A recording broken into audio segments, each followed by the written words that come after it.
Buenas noches, profesora. El día de hoy, en conjunto con mi compañera Esperanza Cuy y que le habla Cassandra Guerra, le estaremos exponiendo y explicando los siguientes temas asignados que son los principios del derecho laboral, las causales del término de contrato o relación laboral y por último el postnatal parental. Considerando la explicación de qué son los principios del derecho laboral, para qué sirven y en qué consiste cada uno de ellos. Explicación de cada una de las causales del término de contrato laboral y finalmente qué es el postnatal parental, para qué sirve y a quién o quiénes se le otorga este beneficio en los distintos casos expuestos por el legislador. ¿Puedes cambiar?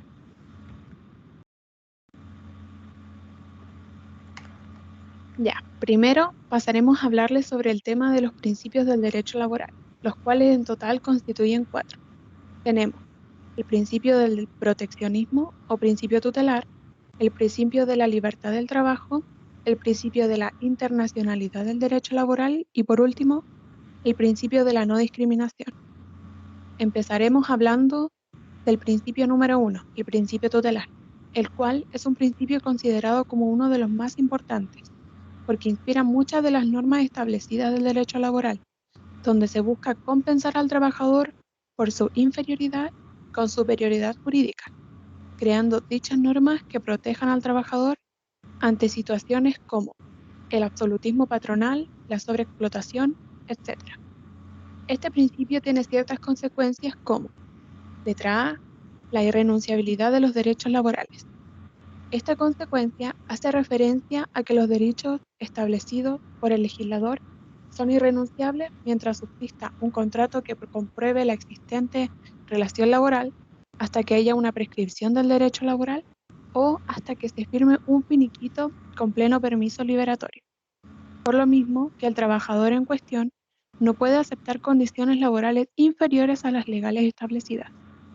Dicha irrenunciabilidad recién mencionada está establecida solo para los trabajadores, ya que la misma no alcanza hacia el empleador. Letra B.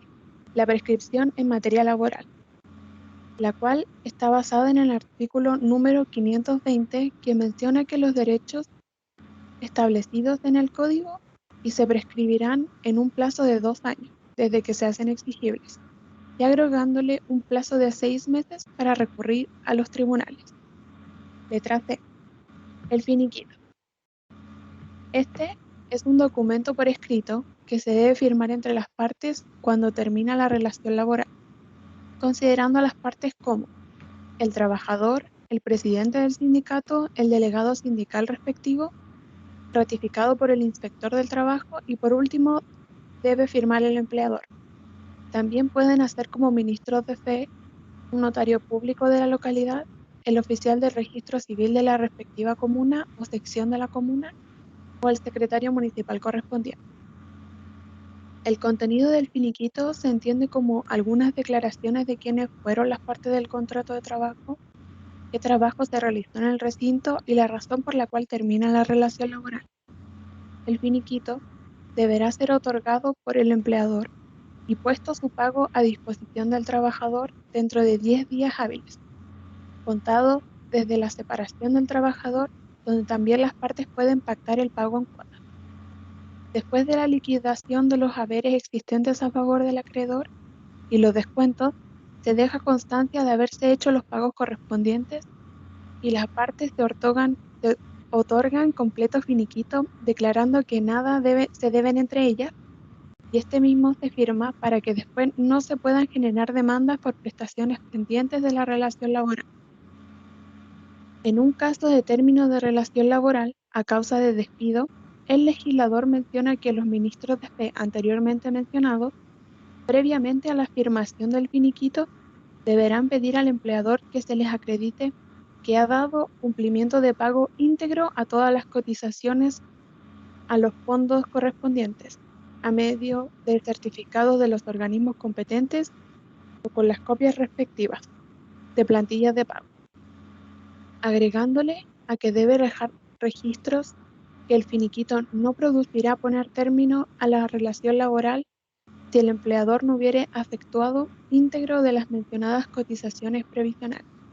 Y por último, letra D, la aplicación del principio pro operario, el cual se dice que en materia laboral se toma la decisión más favorable para el trabajador. Esto quiere decir que cuando estén ante distintas interpretaciones de una misma norma, el juez debe tomar la decisión y seguir la cual es más favorable para el trabajador. Esta consecuencia del principio de la irrenunciabilidad del prooperario se le robó a los penalistas, denominado en este concepto como indubio pro reo, o sea, la pena más favorable para el reo. Principio número 2. La libertad del trabajo, el cual se entiende como que el trabajador posee toda la libertad para elegir el lugar en el cual se quiere desempeñar o cuál trabajo desea realizar, y nadie puede obligarlo a mantenerse en algún trabajo determinado, ni a trabajar en el mismo o simplemente a no realizar ningún trabajo en absoluto. Esto también significa que el derecho que se encuentra consagrado en la Constitución Política de la República vigente del año 1925 y se repitió en la Constitución de 1980, a renunciar al trabajo voluntariamente, considerando que dicha renuncia se debe entregar por escrito con 30 días de anticipación a lo menos.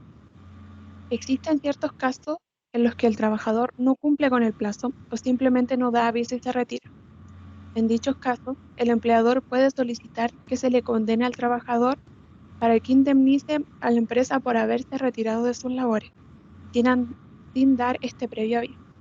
Aunque por otro lado, considerando también que este plazo mencionado está establecido por interés del trabajador y no del empleador, por lo que correspondiente a ello el trabajador puede libremente renunciar sin necesidad de dar el aviso correspondiente. Seguimos con el principio número 3, el cual trata sobre un organismo el cual se compone de una asamblea que crea dos tipos de textos que son los convenios y las recomendaciones. Los convenios recién mencionados son tratados internacionales sujetos a ratificación por los Estados miembros de la OIT o Tratado Internacional del Trabajo. Estos tratados establecen ciertas normas positivas y también es utilizada para poder establecer ciertos acuerdos entre ambas partes, o sea, el trabajador o presidente del sindicato y el empleador, y siendo satisfactorio en el ámbito laboral.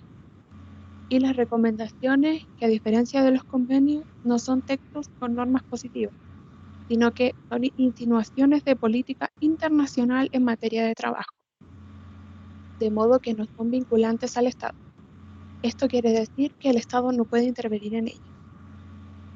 Finalmente, tenemos el principio número 4, que es el principio de la no discriminación, la cual dice que opera en relación al proceso de selección del personal de la empresa, entendiendo tipos de discriminación como discriminación por sexo, color, raza, preferencia sexual, orientación sexual, religión y todas las cualidades abiertas a posible discriminación mencionadas por el legislador en el artículo número 2 del Código del Trabajo, exceptuando dichos trabajos donde se requieren ciertas habilidades, calificaciones exigidas para un trabajo determinado.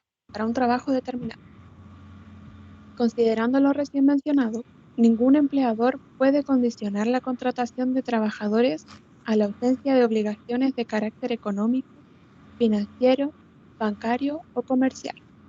Conforme a la ley establecida, pueden ser comunicadas por los responsables de registro o bancos de datos personales, ni exigir para dicho fin declaración ni certificado alguno.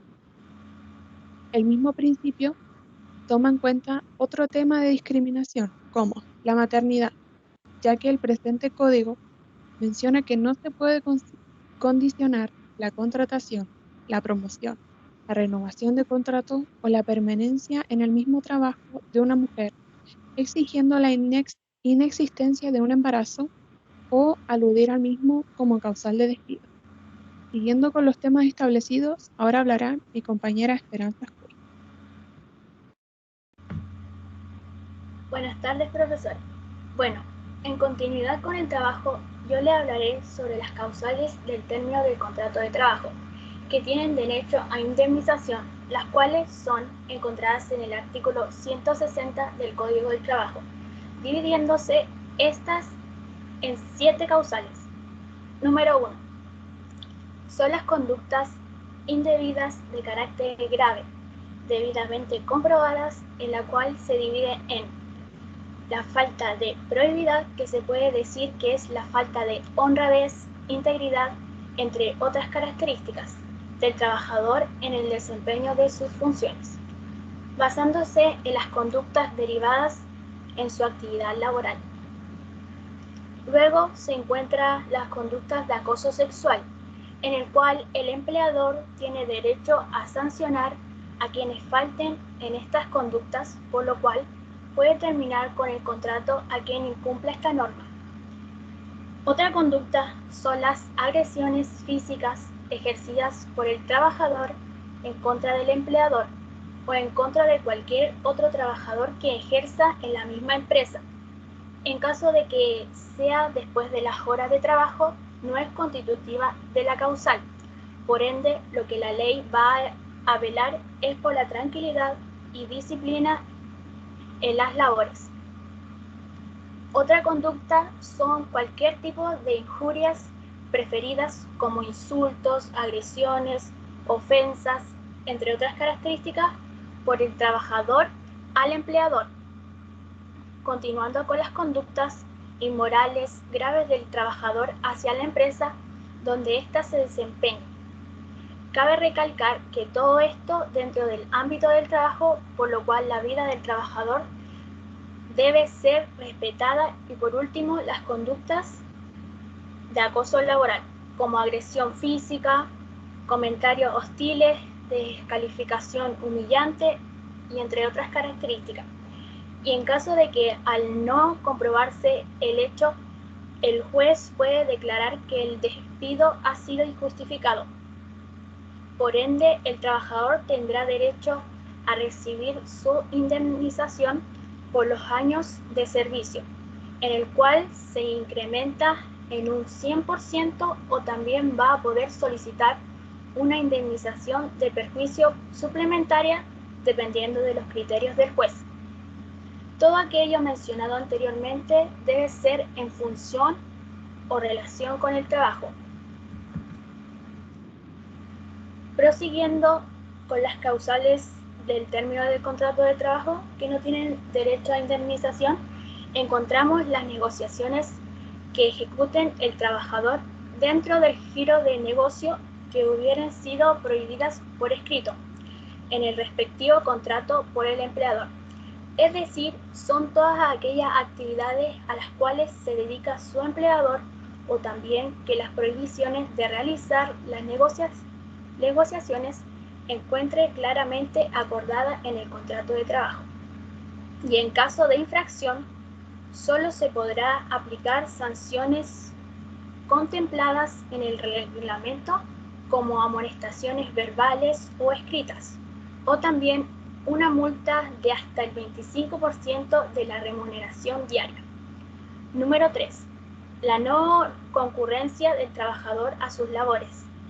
Esta puede ser sin causa justificada o sin aviso previo de parte del trabajador que tuviere a su cargo una actividad tipo faena o máquinas que puedan afectar en el caso de faltar y en que la marcha de la obra tenga una alteración. En esta causal se encuentran tipos de inasistencia, las cuales son durante 2 días seguidos, durante 2 lunes en el mes, sean o no de la misma semana o semanas seguidas, o por un total de 3 días en el mes. Número 4. El abandono del trabajo por parte del trabajador. El abandono del trabajo por parte del trabajador, en el cual están las salidas intempestivas que son fuera de tiempo y ocasión. También las salidas que sea injustificada, y la del artículo 29 del inciso 1, en el cual es la negativa a trabajar sin causa justificada. Número 5. Las conductas que son en base a actos, omisiones o imprudencias que afecten la seguridad y el funcionamiento del establecimiento, como también la seguridad de los trabajadores. Esta conducta va a consistir directamente a la seguridad en la empresa y a la disciplina laboral, es decir, todo esto relacionándose directamente a lo que es la prevención de riesgo. Número 6. El prejuicio material causado intencionalmente en el establecimiento. Esta causal es más conocida como el sabotaje en la empresa. Para que opere esta causal se requiere que un prejuicio material, es decir, físico, tangible y probado en caso de incumplimiento.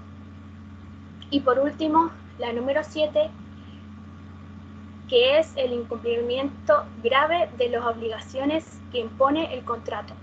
En este son dos causales sobresalientes, las cuales son que el incumplimiento debe ser grave y que el incumplimiento debe referirse a obligaciones precisas del trabajo, teniendo presente la labor específica que está dentro del contrato.